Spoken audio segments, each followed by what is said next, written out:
तर आज बनवणार आहेत आम्ही कांद्याचं बेसन, कांद्याच्या पातीचं बेसन. तरी ही पात कट करून घेतली, स्वच्छ धुवून घेतली आणि कट करून घेतलेली आहे.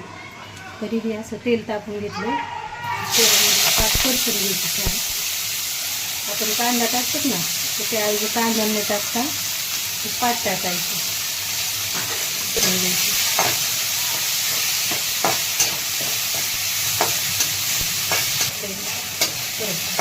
थोडीशी कोथिंबीर टाकून घेतलेली आणि थोडी जिरे, थोडीशी मोहरी टाकायची.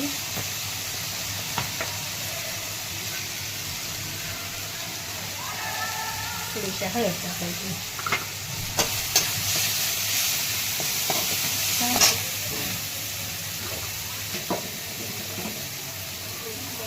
थोडीशी थोडंसं परतायला टाकायचं हिरवी मिरची. थोडंसं हिरवी मिरची बारीक करून घेतलेली थोडीशी तेलामध्ये छान परतून घेऊ.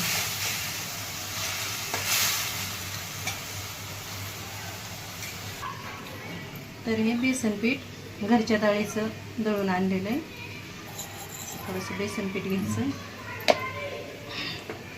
साधन ठेवलं तर बी चालतं, पण आम्हाला गिटुळे होऊ नाहीत म्हणून थोडंसं असं काढून बेसन पीठ घ्यायचं.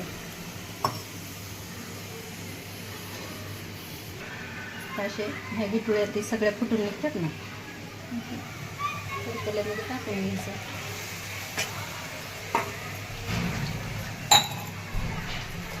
तर थोडंसं आम्हाला पातळ बेसन करायचं, एकदम घट्ट करायचं नाही.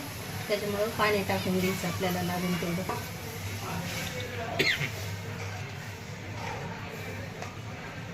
थोडं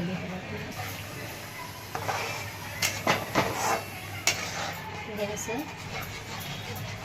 थोडंसं हलवून घ्यायचं, म्हणजे मिक्स होतं कांद्याच्या पातीमध्ये. खूप छान लागतं.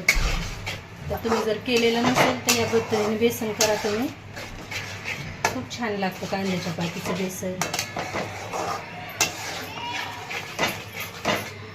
तर हे सगळं झालेलं आहे. तर हे थोडंसं कमी गॅसवर ठेवायचं, म्हणजे मग थोडंसं छान असं वापरलं जातं, मग खूप छान लागतं. टाकली शिवस तर बसावं. तसं चवीनुसार मीठ टाकायचं.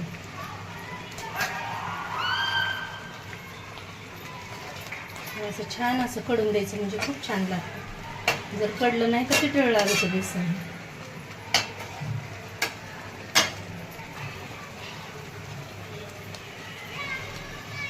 असं खूप असं छान असं कडले गेले बेसन. या बेसन खायला. व्हिडिओ जर आपल्याला आवडला तर लाईक करा. सोप्या पद्धतीने बेसन केलेलं आहे.